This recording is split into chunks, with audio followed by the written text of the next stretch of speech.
نفل پڑھ کے اللہ سے دعا مانگتے تھے۔ ایک تو نماز سے دنیا کی سب نعمتیں انسان کو ملتی ہیں، پھر نماز سے انسان کے باطن کی صفائی ہوتی ہے۔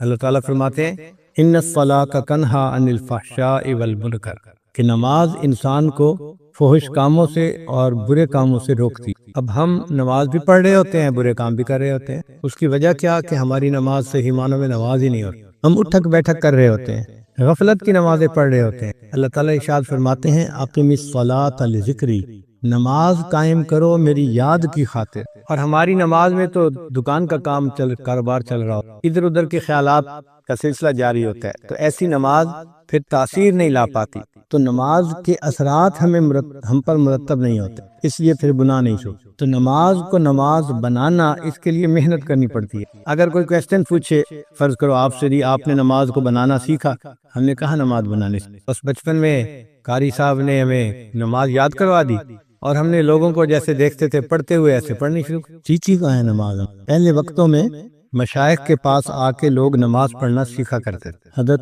سید احمد شہید رحمۃ اللہ علیہ کے پاس ایک صاحب آئے اور کہنے لگے کہ حضرت میں آپ کی خدمت میں اس لیے حاضر ہوا ہوں کہ مجھے صحابہ جیسی نماز پڑھنی سکھا دیں۔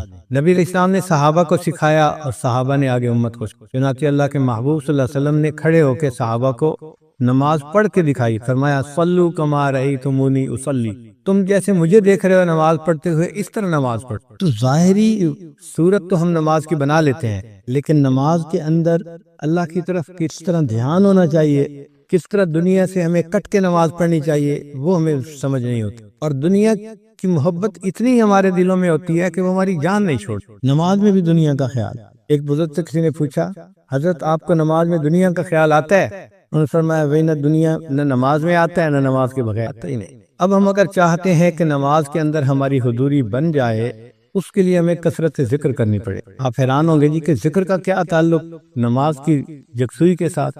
ذکر سے انسان کو یکسوئی ملتی ہے، اور وہ یکسوئی، وہ کنسنٹریشن پھر نماز میں کام آتی ہے۔ اس کو ایک مثال سے سمجھیں۔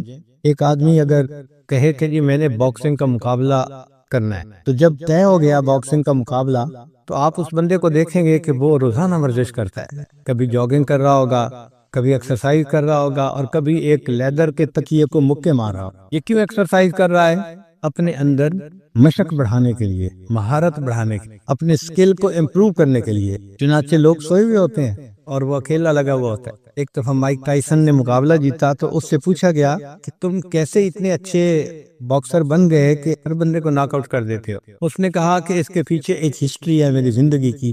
میرے گھر والے آرام کی نیند سو رہے ہوتے تھے، اور برف باری کے ہے اس کو نہ پڑھنے پر بہت بڑی سزا ملتی ہے۔ اس میں اختیار نہیں ہے بندے کا کہ جی کوئی پڑھے یا کوئی نہ پڑھے، وہ ہر ایک کو پڑھنے ہیں، چاہے کوئی عام آدمی ہے، کوئی ولی ہے، کوئی صحابی ہے، سب کو پڑھنے ہیں۔ تو فرض کہتے ہیں لازم جو ہوتی ہیں، البتہ اس کے بعد کچھ اور بھی نمازیں ہوتی ہیں جن کو ہم سنت کہتے ہیں، وہ نبی علیہ الصلوۃ والسلام نے پڑھی ہیں، اور نبی علیہ الصلوۃ والسلام سے محبت کا تقاضا یہ ہے کہ ہم بھی ان کو پڑھیں، ان کا اجر بھی بہت۔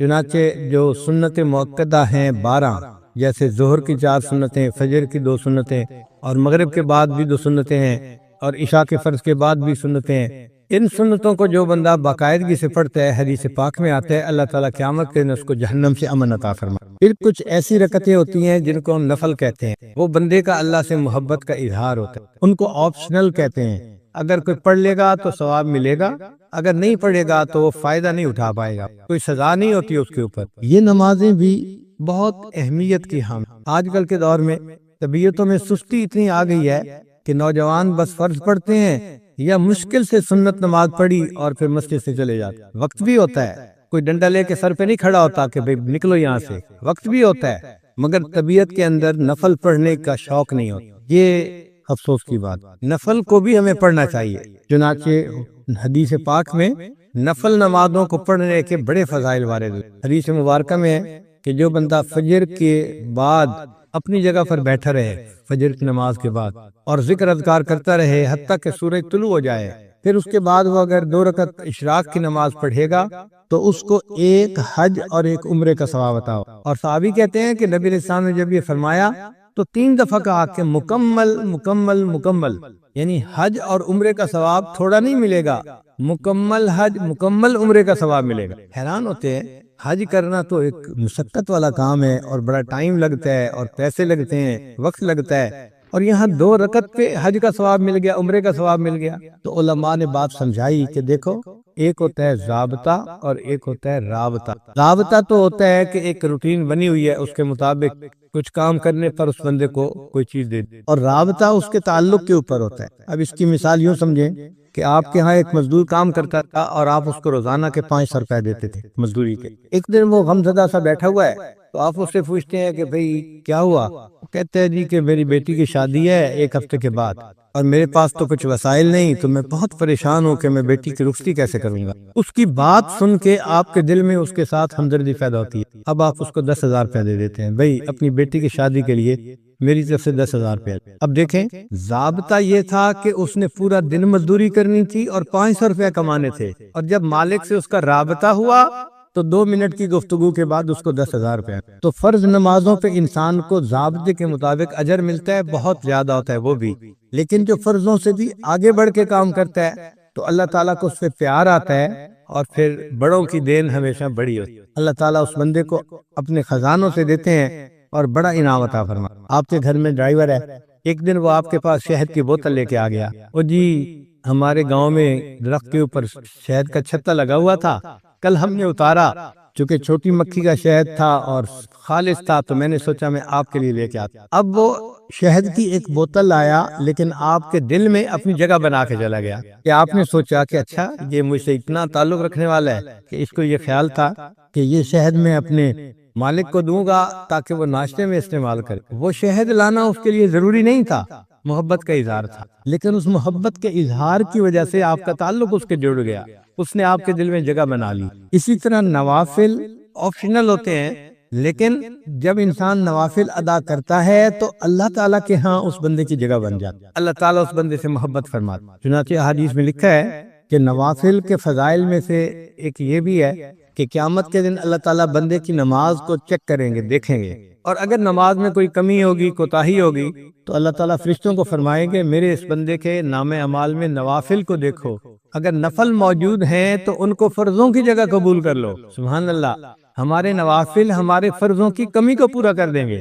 تو یہ کتنا بڑا اللہ کا فضل ہے اور کرم ہے کہ ان کو ہم باقاعدگی سے اگر پڑھیں تو اللہ تعالیٰ اس کے بدلے ہمارے فرائض کے حساب کو آسان کر دیں گے۔ پھر یہ جو نوافل ہے نا، یہ فرائض کا حصار ہے کہ جو بندہ نوافل وقت پہ ادا کرتا ہے وہ فرائض کو اپنے وقت پہ زیادہ بہتر طریقے سے ادا کر سکے گا، اور اگر نوافل میں سستی کرے گا تو وقت کے ساتھ ساتھ سنن پر عمل کرنے میں سستی کرے گا، اور جو سنن پر سستی کرنے میں عمل کرے گا اللہ تعالیٰ اس کو فرائض سے محروم فرما دیں گے، اور جو فرائض سے محروم ہو گیا وہ انسان بدبخت اور شقی بن۔ تو نوافل حصار ہیں انسان کے فرائض کا، اور ہم دیکھتے بھی ہیں بعض نوجوان بچے باہر ملکوں میں، عرب ملکوں میں خاص طور پر، ان کو صرف نماز کے فرائض پڑھنے کی عادت ہوتی ہے۔ چنانچہ آپ جماعت کے ساتھ نماز پڑھیں جدہ یا کسی اور جگہ پر، تو شروع میں آپ دیکھیں گے کہ 10 بندے ہوں گے امام کے ساتھ تکبیر اولیٰ سے نماز پڑھنے والے، لیکن پھر نوجوان آنے شروع ہو جائیں گے اور 4 رکعت مکمل ہونے تک پوری مسجد نوجوانوں سے بھر جائے گی۔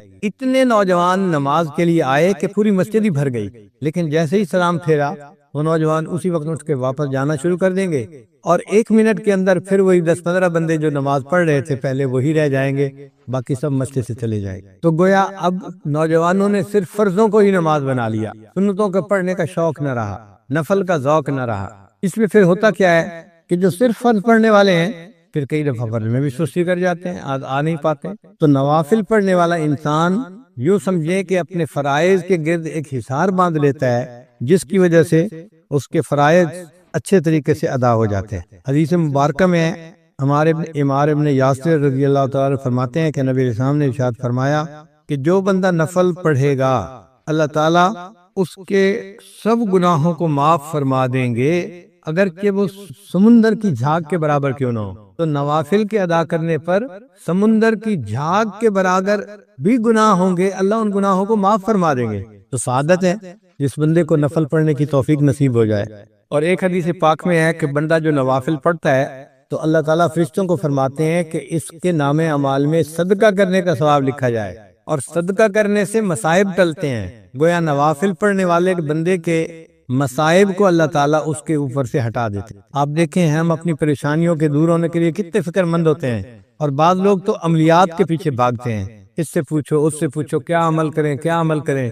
بھئی سب سے بہتر عمل آپ نفل پڑھنا شروع کر دیں، نمازوں کے ساتھ جو نفل ہیں ان نوافل کی برکت سے اللہ آپ کو مصیبتوں سے محفوظ فرما لیں گے۔ حضرت جابر رضی اللہ عنہ روایت کرتے ہیں کہ